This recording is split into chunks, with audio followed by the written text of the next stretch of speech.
warahmatullahi wabarakatuh. Perkenalkan, nama saya Friska Indria dari kelas PBIB dengan NIM 2120205051.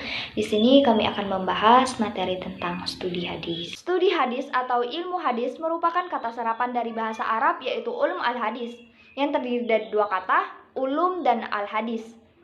Kata ulum adalah bentuk jamak dari ilm yang berarti ilmu-ilmu, sedangkan al-hadis merupakan perkataan, perbuatan, dan ketetapan Nabi Shallallahu Alaihi Wasallam. Secara etimologi, hadis merupakan kata benda atau isim dari kata al-tahdis yang berarti pembicaraan, yang memiliki tiga makna yang berbeda. Yang pertama, jadid artinya baru, yang kedua, qorib artinya dekat, dan yang ketiga itu kabar atau berita. Sedangkan secara terminologi, menurut para ahli, hadis adalah segala perkataan, perbuatan, dan sifat-sifat Nabi Shallallahu Alaihi Wasallam. Adapun pengertian secara lingkup besar menurut Kamus Besar Bahasa Indonesia, studi hadis adalah sebuah ilmu yang mempelajari atau mengkaji tentang sabda atau perkataan, ketetapan atau takrir Nabi Muhammad SAW yang dibukukan. Hadis juga termasuk sumber ajaran Islam yang kedua setelah Al-Quran. Dan inilah penjelasan dari saya, dan penjelasan selanjutnya akan disampaikan oleh Muhammad Agung Darmawan. Nama saya Muhammad Agung Dwi Darmawan. Pemateri kedua dengan nomor NIM 2120205038. B. Tahap penyempurnaan. Dimulai pada awal abad kedua hingga abad ketiga Hijriah, masa ini ulumul hadis sudah menjadi cabang ilmu tersendiri.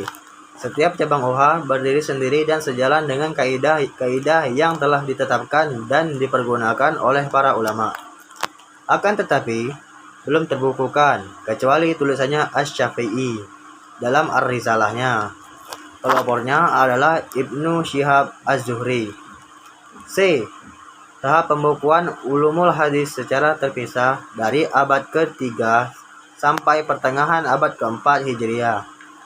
Telah tersusun kitab khusus untuk setiap cabang ulumul hadis. Tahap penyusunan kitab-kitab induk ulumul hadis dan penyebarannya dimulai dari pertengahan abad ke-3 hingga abad ke-7 Hijriah.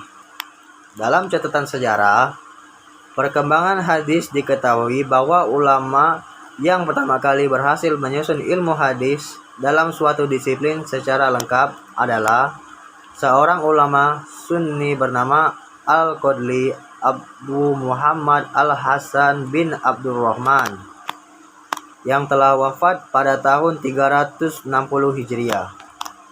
Dengan kitabnya Al-Muhaddis Al-Fasil Baina Ar-Rawi wal Wai.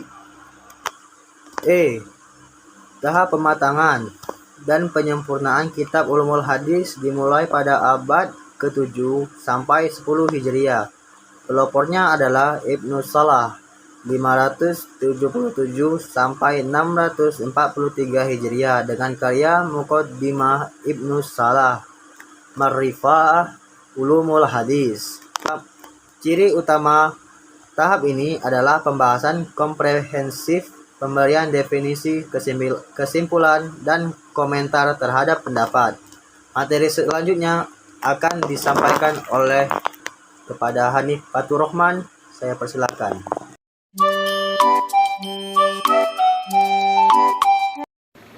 Saya Hanif Fatur Rahman dengan NIM 2120205063. Baiklah, saya akan membahas mengenai objek kajian studi hadis.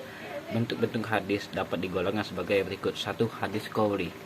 Hadis qauli adalah segala perkataan Nabi Muhammad SAW yang berisi berbagai tuntutan dan petunjuk syarah.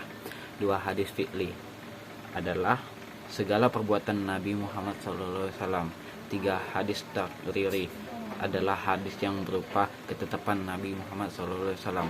4. Hadis hammi adalah hadis yang berupa keinginan atau hasrat Nabi Muhammad SAW yang belum terrealisasikan. 5. Hadis ahwali ialah yang berupa hal ihwal Nabi Muhammad SAW. Kedudukan hadis dalam Islam adalah seluruh umat Islam telah sepakat bahwa hadis merupakan salah satu sumber ajaran Islam. Ia menempati kedudukan setelah Al-Quran. Untuk mengetahui sejauh mana kedudukan hadis sebagai sumber ajaran Islam dapat dilihat beberapa dalil berikut. 1. Al-Quran. 2. Hadis Nabi Muhammad SAW. 3. Ijma'. 4. Sesuai dengan petunjuk akal. Fungsi hadis terhadap Al-Quran dan hal hadis sebagai sumber ajaran Islam satu sama lain tidak bisa dipisahkan. Al-Quran memuat ajaran-ajaran yang bersifat umum dan global yang perlu dijelaskan dan diperinci lebih lanjut. Dalam hal ini, hadislah yang berfungsi sebagai penjelas dari Al-Quran. Pembagian hadis berdasarkan kuantitas sanad terdiri dari A. Hadis mutawatir, B. Hadis ahad. Berdasarkan kualitas sanad terdiri dari hadis ahad yang makbul, hadis ahad yang mardud, hadis sahih, hadis hasan, hadis dhaif, dan hadis maudhu.